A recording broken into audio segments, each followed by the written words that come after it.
depressed, frustrated, sad, confused. You want answer. Let's talk. Give me a message sa page ko sa Philippine Dating Coach and you can have one-on-one coaching with Coach Baze, your dating coach. Just please subscribe to my channel and hit the bell button. Post ng ex mo sa social media, ano ang ibig sabihin? Gusto mong malaman kung dapat ka na bang mag-move on or dapat mo pang hintayin kung sakali magbalikan kayo or kung mahal ka pa ba ng ex mo. Yan yung mga katanungan sa isip nyo. So just give us a message sa Philippine Dating Coach so we can talk about that. Anyways, diretso na tayo sa topic. Isa ito sa mga sikreto ng ex mo na dapat mong malaman ngayon mismo. Maraming bagay na ginagawa ang isang tao na nagiging kadahilanan kaya tayo nagkakaroon ng confusion. At isa ito sa pinaka-sikreto ng ex mo na kahit naman siya, alam naman niya sa sarili niya at aware siya. Pero meron tayong dalawang pinagkaiba. Meron kasing dumper at merong dumpy. Kung ikaw ang dumper at nanonood ka ng Philippine Dating Coach pero alam mo sa sarili mo na ikaw ang iwan sa ex mo, hindi ko alam kung necessary pa sa'yo ang channel na to. Kasi nga dumper ka. Alam mo kung ano ang sasabihin ko at naiintindihan mo siya. Kung ikaw naman ang dumpy, kailangan mo talaga ang channel ko ngayon dahil ito ang makakatulong sa'yo. And most of the time, 95% or 90%, most of the time 95% ng mga nanonood sa channel ko is yung mga dumpy. Kasi kaya nga sila nanonood kasi nga sila yung iniwan di ba? So, ano ba yung dapat mong malaman regarding sa ex mo na dumper? Gaya ng sabi ko, kung dumper ka, sigurado, naiintindihan mo ang sasabihin ko. Kung ikaw ang nang iwan talaga. Okay? Pero meron kasing isang part na tinatawag nating parang tabla lang kayo. Or yung parang match lang kayo. Pwede nating sabihin na both of you are dumpers. May ganun May ganun na talagang di na talaga nagkaintindihan, talaga nagkaguluhan na, so naghiwalay na lang sila. Pero iisa-isahin natin. Una, ang dumpy. Ang dumpy, wala siyang sinisikreto. Okay? Ewan ko, siguro may mga personal issues sa life niya na sinisikreto niya. But the point is, ang dumpy, walang sinisikreto. Kung ang ex mo ay dumpy at dumper ka, I'll make sure sa'yo. Mahal ka nung dumpy. Wala siyang sinisikreto. Okay? Diretso sa punto yon.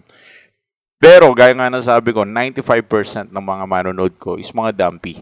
Kaya sigurado, ang topic natin ngayon is about the dumper. Ano ba ang sikreto ng dumper na ex mo? Ang pinaka-sikreto niya ay kailangan mo na malaman ngayon is manipulation. Yeah, I mean it.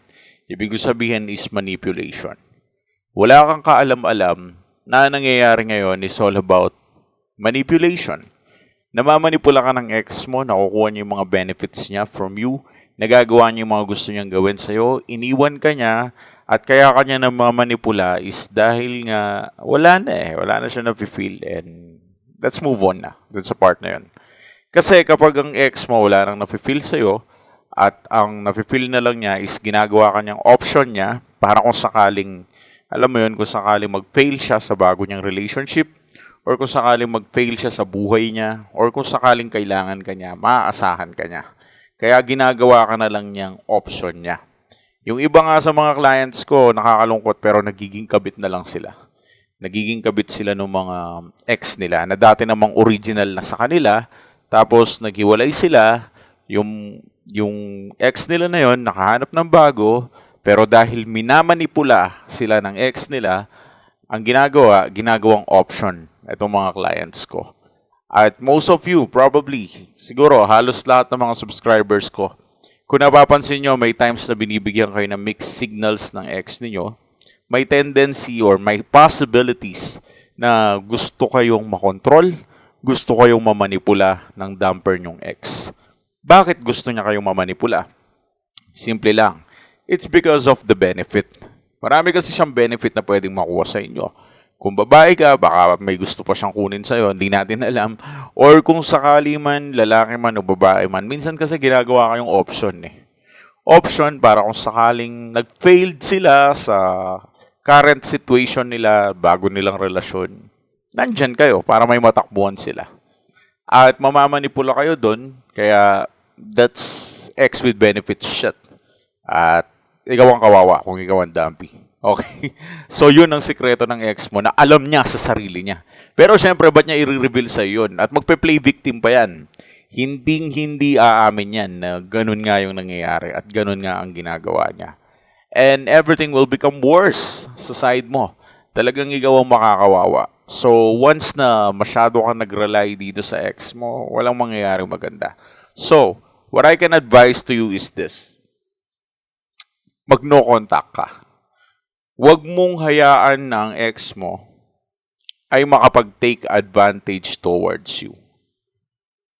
Lalo na kung dumpy ka lang at alam mo sa sarili mong dumpy ka. Dapat alam mo yan kung dumpy ka or dumper ka. Pero may times kasi na both of you are dumper. So, last part yan kung both of you are dumper, no? Pero uulitin ko lang, kung alam mo sa sarili mong ikaw ang dumpy, mag-no contact rule ka na.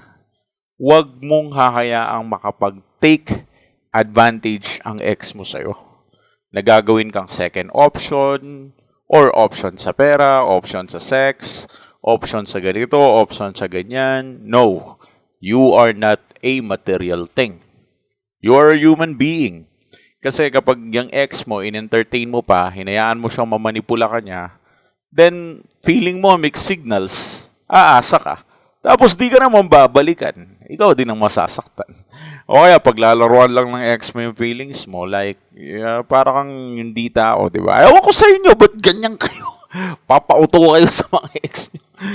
Ano yun, tagal-tagal na ng channel na to, no? Ang tagal-tagal na. Hanggang ngayon, nako-confused ako. Hanggang ngayon, nalilito ako. Paano ba kayo nauuto ng mga to? Alam niyo yun, it's a no-brainy shit. When I say no-brainy shit, it's like you don't have this some sort of brain to think para makontrol ka. It's a no-brainy shit. Okay? That's the harsh truth. Prangkahan na tayo. Ayoko magdahan-dahan sa inyo. Diretsahan na tayo. Wala nang para kayong mga tanga. Alam mo yun, para kang tanga. Literal. Siguro ikaw ang tinutukoy ko. Para kang tanga. Alam mo yun, minsan kasi na-over ka na Dahil sa pagiging in love mo, nakokontrol ka na. Ikaw naman, dahil bulag ka sa emosyon mo, susunod ka naman sa emosyon mo. Ganun ka kagaga. Di ba? Ganun ka kabobo. So, yeah. I mean, mahiya ka sa sarili mo. Self-respect. Respetuhin niyo yung mga sarili niyo dahil hindi niyo bagay yung pag-ganyan-ganyan kayo. Ngayon, last, paano kung pareho kayong dumper? Ewan ko kung anong sikreto niyo kung pareho kayong dumper. Pero kung pareho kayong dumper dalawa, alam nyo sa sarili nyo na pareho kayong dumper dalawa. Ang sikreto nyo lang mga pride. Kasi pareho kayong dumper. So pride mo sa side mo, tapos pride sa side niya. At gusto nyo mangibabaw. Kasi nga, kaya nga pareho kayong dumper. Kasi meron kayong pinag-awayan something like this. Isa sa inyo gusto mangibabaw. Yun yung isa sa mga pinaka-pinag-aawayan nyo. So let us know your position, no? Kung pareho ba kayong dumper, or pareho kayong, or isa kang dumper, or isa kang dumpy. Tatlo lang naman yan Wala namang naiiba sa mga yon. Okay? So, thanks for watching.